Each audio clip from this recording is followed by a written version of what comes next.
दुनिया का सबसे बड़ा फुटबॉलर भारत की सरजमी पर ये सिर्फ एक मैच नहीं था, ये एक सपना था। लेकिन जैसे ही ये सपना हकीकत बना, ये कई फैंस के लिए एक बुरे सपने में बदल गया। हजारों की टिकटें, घंटों का इंतजार, और बदले में क्या मिला? बदइंतजामी, पुलिस की लाठियां और प्यास से तड़पते लोग। हर कोई आपको मेसी की एक झलक और फेर का शोर दिखा रहा है। लेकिन आज हम बात करेंगे उस चीज की जो आपको कोई नहीं दिखा रहा, द इकोनॉमिक्स ऑफ हाइप। आखिर क्यों भारत में जब भी कोई बड़ा इंटरनेशनल इवेंट होता है, चाहे वो 2010 का कॉमनवेल्थ गेम्स हो, जस्टिन बीबर का कॉन्सर्ट हो या अब मेसी का ये इवेंट, वह अंत में एक मैनेजमेंट डिजास्टर क्यों बन जाता है? मेसी को बुलाना एक मास्टर स्ट्रोक था या करोड़ों का घाटे वाला सौदा? और सबसे बड़ा सवाल, आपकी महंगी टिकट का पैसा आखिर किसकी जेब में गया? चलिए समझते हैं इस खेल के पीछे का खेल। सबसे पहले समझते हैं इस इवेंट का बिजनेस मॉडल। मेसी को भारत लाना कोई सस्ती डील नहीं है।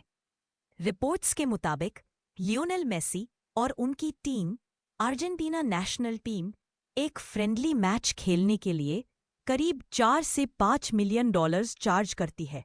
यानी सिर्फ टीम की फीस ही लगभग 30 से 40 करोड़ रुपया है।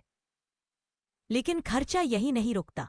Security and logistics, Z+ level की सुरक्षा, चार्टर्ड प्लेन्स और 7 स्टार होटल्स का खर्चा, venue rent and setup, stadium का किराया और ग्राउंड को इंटरनेशनल स्टैंडर्ड का बनाना। अगर हम मोटा मोटी हिसाब लगाएं तो आयोजकों के लिए इस एक शाम का खर्चा 50 से 60 करोड़ रुपए के पार जा सकता है। अब सवाल ये है कि ये पैसा वापस रिकवर कैसे होगा?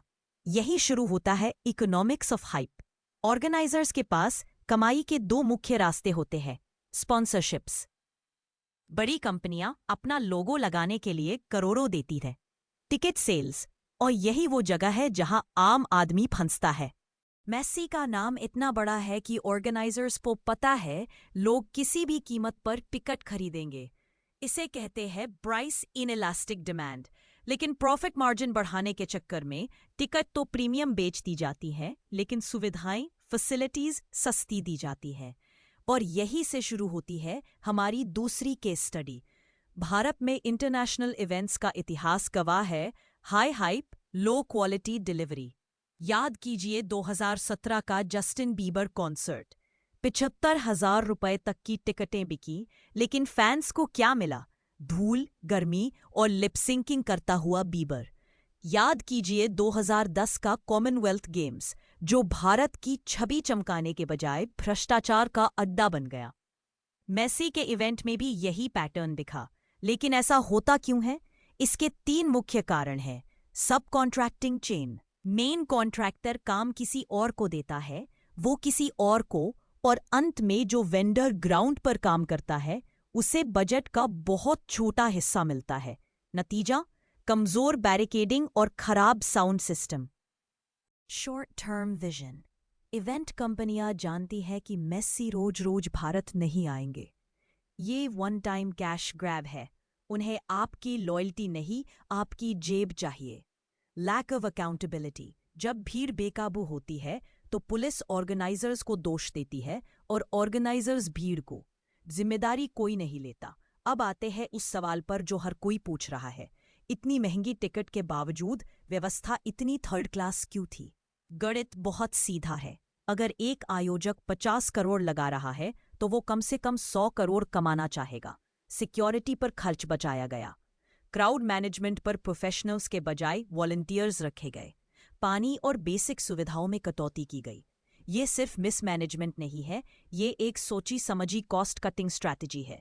मेसी को देखने का नशा इतना तगड़ा था कि लोग कतारों में खड़े रहे, धक्के खाते रहे, लेकिन सिस्टम के खिलाफ नहीं बोले।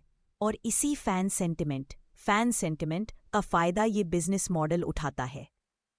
दोस्तों, मेसी का भारत आना हमारे लिए गर्व की बात हो सकती थी।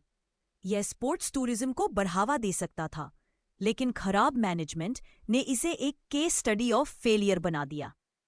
अगली बार जब आप किसी बड़े इवेंट की महंगी टिकट खरीदे तो याद रखिएगा, आप सिर्फ एक शो के लिए नहीं बल्कि उस हाइप के लिए पैसा दे रहे हैं। जिसकी डिलीवरी की कोई गारंटी नहीं है। आपका इस बारे में क्या सोचना है? क्या भारत बड़े इंटरनेशनल इवेंट्स होस्ट करने के लिए तैयार है, या हम सिर्फ जुगाड़ पर चल रहे हैं? कमेंट्स में अपनी राय जरूर बताएं।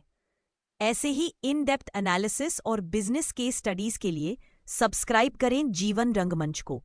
जय हिंद।